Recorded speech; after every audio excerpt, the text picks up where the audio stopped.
100% vegetarian. Look at that. Delicious. The news is nonstop here in Canada. Welcome back to Moose and Loose. My name's David. In today's top stories, we've got Stephen Guilbeault is now recommitting to his plan to not build any more roads in Canada.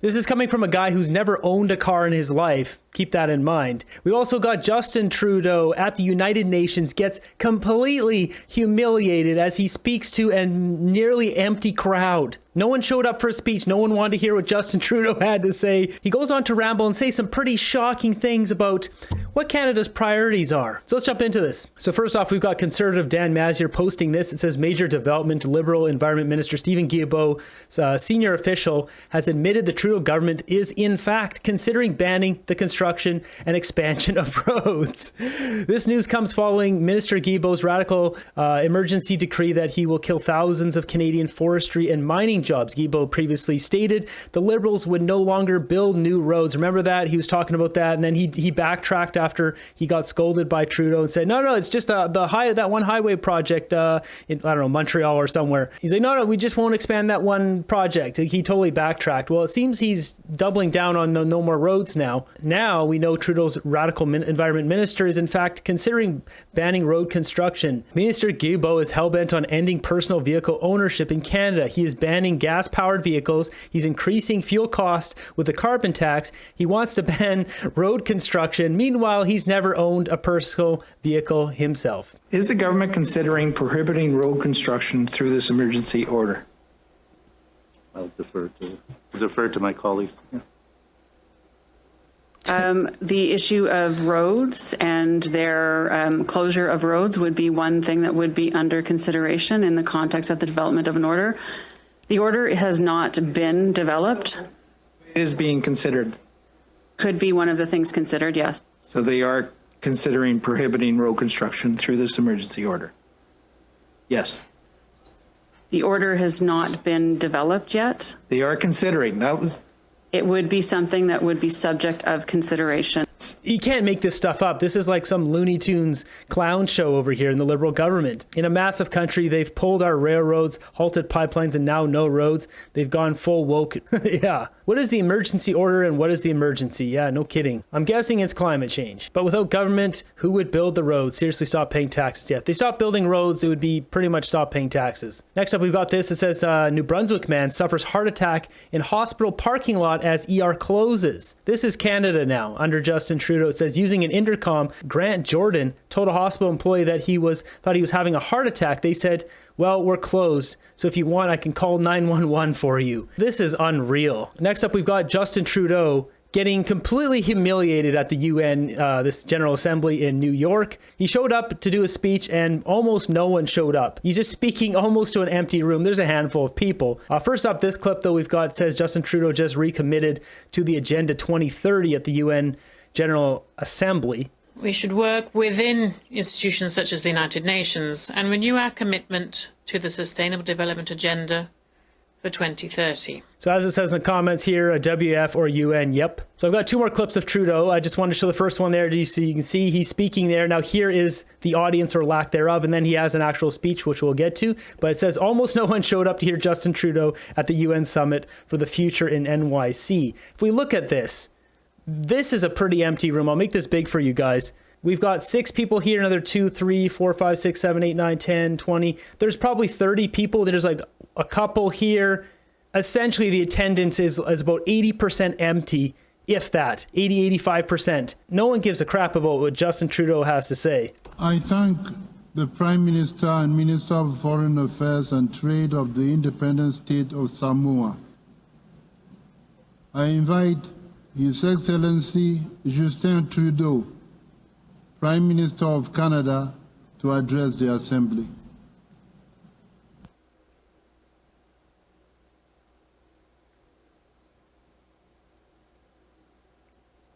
Mr. President, fellow delegates, friends.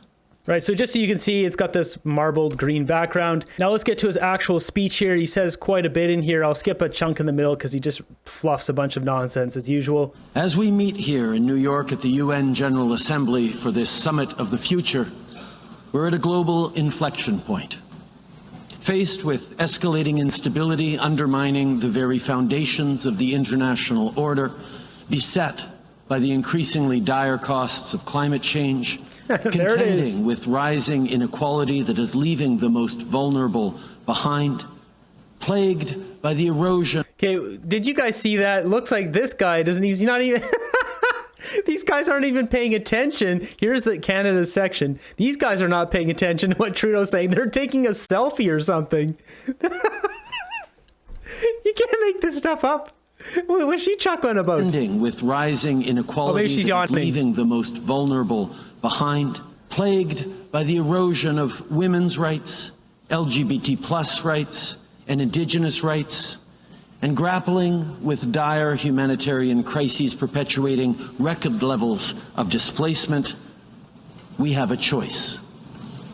On the one hand, we can bury our heads in the sand, eschewing multilateralism in favor of short-sighted self-interest, or we can recognize that collectively we have a responsibility to set our differences aside, to confront the serious global challenges, and to deliver on a pact for the future that builds a more peaceful world, but also one where everyone, every generation, has a real and fair shot. This is like a WF speech. I'm sure Klaus Schwab sent him over a script to read. In Canada, that's what we are squarely focused on. As I travel across my country, Canadians of all walks of life, but particularly young Canadians, tell me that they're worried. They're worried about the state of the world and the future. But most importantly, they're worried about the very promise of Canada. The promise that if you work hard, you can do better than the generations that preceded you. That promise is slipping out of reach. So as a government, we are stepping up. No, you're stepping down, buddy. You should be stepping down. This is happening because of you, Trudeau. Not as some sort of global event that happened. Oh, the global economy. It's all global something that happened to me. He likes to blame everything but himself. The solution to anxiety and angst is not to deceive and deflect, but to take action. We know that confident, successful countries invest in their citizens, in their workers, in their middle class, in national $10 a day childcare that saves families money while ensuring women can choose the best path for themselves.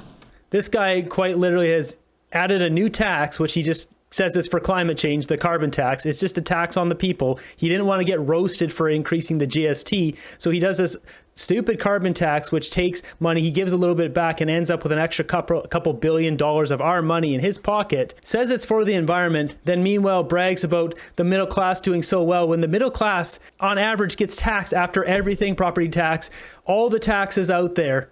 Gas tax, tax on stumbling Jews, things you buy at the grocery store, all that stuff. It works out to be about 43% of your paycheck. The average Canadian has to work almost half a year just to pay taxes to the government, to waste money on stupid things, giving all of our money to consultants and all this garbage before we even get a dime for ourselves. Then he goes to the world stage here at the UN like he's some sort of messiah.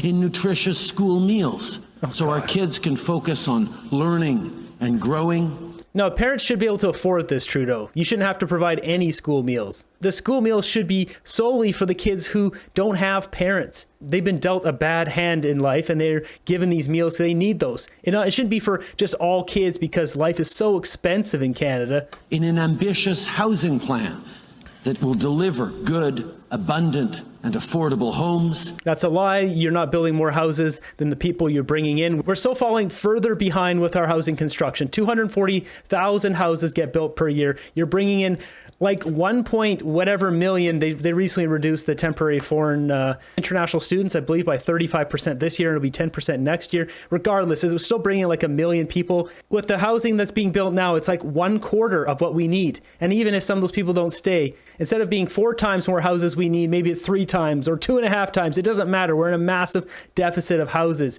His plan isn't going to work, and he knows it. In a national dental care program that in its first months has already delivered quality care to 750,000 Canadians, in a growth and industrial strategy that creates good-paying, community-building, middle-class jobs, all while fighting climate change. These are choices that deliver on the promise of Canada for every generation. We're not fighting anything with that carbon tax. Let's get real. These choices reflect a commitment to investing in our people and in our future, but also a commitment to tackle global problems that we all share. Les changements climatiques. Climate change and inflation don't stop at borders. Inequality is a problem for the entire world. He really needs to get the climate change thing in French as well. You notice that's the very first thing he mentions when he goes to French. For people from all walks of life. If we really want to serve our own citizens, we must together tackle the great global challenges. We should work within institutions such as the United Nations and renew our commitment to the Sustainable Development Agenda for 2030. We need to protect and support the rule of law and democratic values. We must recognise also that rich countries such as Canada have a duty to fight climate change, which is what we're doing through our commitment of $5 billion towards global climate financing efforts. And we are the first big oil and gas producing country to establish an emission ceiling in this sector. Rich countries like Canada have a duty to fight climate change. Tell that to the people sleeping on the streets, Justin Trudeau. I was just driving through Nanaimo yesterday, and there's people all over the streets. Where's your duty to them, helping them out? Or is it just a climate change, aka some handshake deals, aka running the laundry machines at the old government office there, eh, Trudeau? All of us gathered here have an opportunity to hold true to that mission, to fulfill the promise of our Pact for the Future to deliver fairness for every generation. Merci.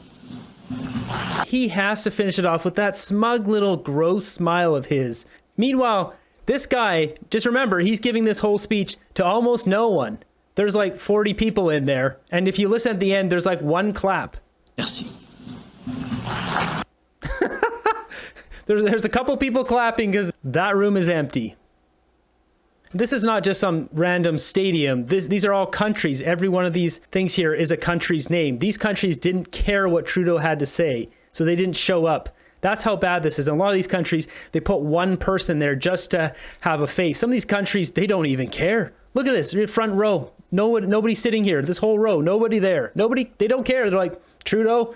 Yeah, right. In his mind, the entire world was applauding his genius. The sooner he takes the job at the UN, the better. Canada recovers and the UN finally fades away. Even the useless UN hates this lying sack of crap. Something I've noticed here, and I see it in the comments here, he makes me proud to be Canadian, fighting for our rights, freedoms, and liberties. I've noticed a huge influx of supportive Twitter accounts for Justin Trudeau and the Liberals. You want to talk about paid off media, paid off, Russian bots and all that stuff. I have not seen any accounts like this supporting Trudeau. There's very few, there's a couple here and there, but I'm seeing so many now on Twitter just pop up like, oh, he's so great. Look at his great policies. I didn't see them a few weeks ago, so something is pretty funny on here. Maybe there's some briefcases of cash being given out. When the UN needs money, they ask Trudeau to come to the party. Next up, we've got this Nanos poll where it says Canadians become extremely anti-immigration. No kidding. Maybe it's because there's too much of it and it's destroying our country? Mark Miller, Sean Fraser, and Justin Trudeau have ruined Canadians' goodwill for a generation. Sandy, what a difference a year makes. Polling results from last year showed a majority of Canadians surveyed were in favor of accepting more immigrants. Now they've become the minority, with support plummeting. Nanos polling shows more than 70% of those surveyed said they're in favor of reducing immigration until housing becomes more affordable, compared to just 59% who felt the same last year. And when it comes to beliefs on how immigration impacts the economy, 40% believe reducing the number of immigrants would make the economy stronger, while 29% believe the economy would become weaker by limiting the number of newcomers. It's sort of gotten out of control in the last couple of years. The poll comes as Ottawa has decided to reduce the number of international students coming to Canada by 35% this year and by another 10% next year. Migrant advocacy groups say the public is misinformed. There has been lies, disinformation, xenophobia, and racism that have pervaded most of the political and economic conversations in the country. And those are now resulting in increasing anti-immigrant sentiment. They argue it's not just immigrants solely responsible for the housing shortage, but high interest rates, increasing building costs, and government red tape that's slowing down home construction. This guy's just completely clueless. Imagine you're a dad and you got 2 kids and you've worked yourself to the bone for years paying taxes to the government. And then your kids turn 18 years old, but it's 2023, it's 2024, and Trudeau, Mark Miller are bringing in 1.6 million people, and all of those jobs that your kid that's 18 years old is going out there to do, he can't get any of them because all these international people are taking all of the Canadian jobs. That is not xenophobia. That's not our word. That's our government betraying us. The people don't have any ill will to these people coming in. Those people are just trying to better their lives. They're coming to the country because they were allowed by the government. It's because the people don't like that the government has betrayed them. They've backstabbed us. That's what's going on. This guy's a bonehead and doesn't know a damn thing. Nick Nanos is a lib and has blocked me. Canadians are not anti-immigration. We simply are full right now and cannot even help our own because of it. Our own youth have no future for housing jobs if this continues. Exactly. Rita's nailed it right there. We can see the damage to our own country with our own eyes. So next up, we've got a couple clips here about the carbon tax. We've got Stephen Harper talking about the carbon tax and how it's simply a tax. It's a tax on the people. It's a way to hide, instead of tax grab through GST, increasing GST or PST or HST, it's just a tax grab. Then afterwards, we've got a clip of Jagmeet where it says the planet is literally dying. And Jagmeet's the white knight to come in and save things. Meanwhile, he's backtracked on the carbon tax now. You just can't make this stuff up. You talk about carbon taxes as well in the book. You're very critical of them. I am. And you don't think that they can work. Is there ever such a thing as a conservative carbon tax? No. A carbon tax is not an environmental policy. I've said this when I was in office. I'll say it again. Carbon tax is not an environmental policy. A carbon tax is a revenue policy. People who want carbon taxes want money for the government. The level of carbon tax you would have to actually have impact on usage of fuels and emissions would be astronomically high. In fact, what appeals to a carbon tax for all politicians, left, right, and center, is that a carbon tax isn't going to affect behavior, and therefore the revenue stream from it is going to be very reliable, and it's going to be reliable over time. And as you know, my conservatism, and I strong view that conservatives have to be tax cutters and certainly never tax hikers, and a carbon tax is just a tax hike.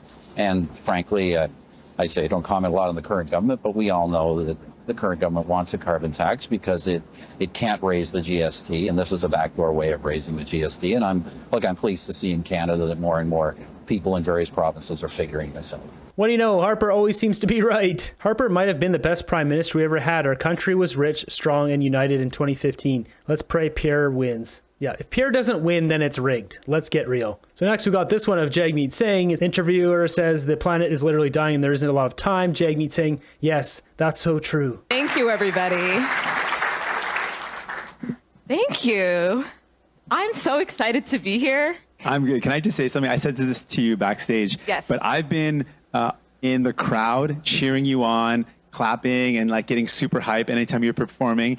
And to be on stage with you is pretty special. I just feel like I feel butterflies. How's the crowd feeling? We feeling good? So you have been traveling across the country, and it must be quite an amazing journey to meet so many different kinds of Canadians. What are some of the moments that you're going to take away from this experience?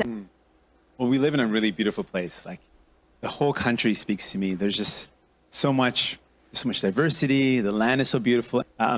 What really inspired me recently, yesterday I was in Victoria, and there was thousands and thousands of young people who were marching because they were demanding action on the climate crisis. You kind of already answered my next question, but maybe then we can dig a little deeper. Sure.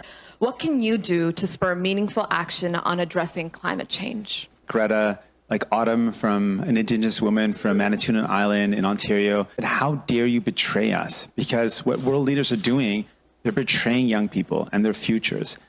And I see young people who, instead of having a hopeful look towards the future, they're afraid. Our planet is dying. Yeah, I know, it's so true. This guy is he's literally a major part of the problem. It feels like science, and the reality is there isn't a lot of time left. So it's amazing to hear a response like that. Thank you. Oh, this fear-mongering. Jagmeet time. He's on a different scale than ours. Both are lying to achieve their nefarious agendas. Jagmeet singing for February 2025 to get here ASAP. Okay, Jimmy Dollywall is Jagmeet's, I guess that's his real name, I think, is probably going to lose his own riding. So I pointed this out before I was digging into this. It didn't look good for him. And, well, here's an update. Jagmeet, yeah, his pension, he has to get it now or it's never. He's getting kicked out here. This is probably just going to go up from here. Jumping over to my group, let's see what memes we've got today. So, no comment. The next solar eclipse for October 2025. If ZZ Top came out of Canada. One united coalition against Canadians. The three un-Canadian stooges. Yeah, they really are. When you finally pay all your debts and start enjoying your youth. QP calls for executive member to resign after posting video criticized for anti-Semitism. Yeah, so hopefully, what's his name? Fred Hahn gets tossed out. You have a 12-hour flight. Where are you sitting? Oh, number 3 would be an interesting seat, that's for sure. I mean, a lot of these. Number 2, definitely not sitting next to Celine Dion. No thanks. Or Jagmeet. Or Diddy. I definitely go number 3 just so I can make fun of Trudeau the whole time. Oh, my name's Justin Trudeau. I'm a schmuck.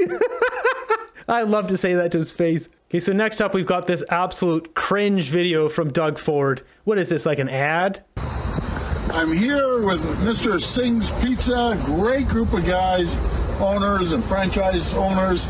I encourage you. You have to try this pizza. The best pizza anywhere in the country. 100% vegetarian. Look at that. Delicious. Delicious. Come on, Doug. What is this? Types of headaches: migraine, tension, sinus, stress. Listening to Justin Trudeau. The whole face is red. How much crime has risen in Canada in the past 10 years? A lot. I can't even read out these things. You guys just have to look at the screen. And speaking for myself, I've been a victim of both of these here, these two. So there we have it. Another day, Justin Trudeau just getting humiliated. Nobody showed up to listen to him. You got 20, 30 people in the room there at the UN. This is the United Nations. These guys quite literally all fly there to have these meetings, and they don't even show up to listen to Trudeau speak. This is so humiliating for all of us in Canada. Our leader is such a bonehead. He's a schmuck. He's an embarrassment to the country. How many more times will it take for this guy to be humiliated before he steps down?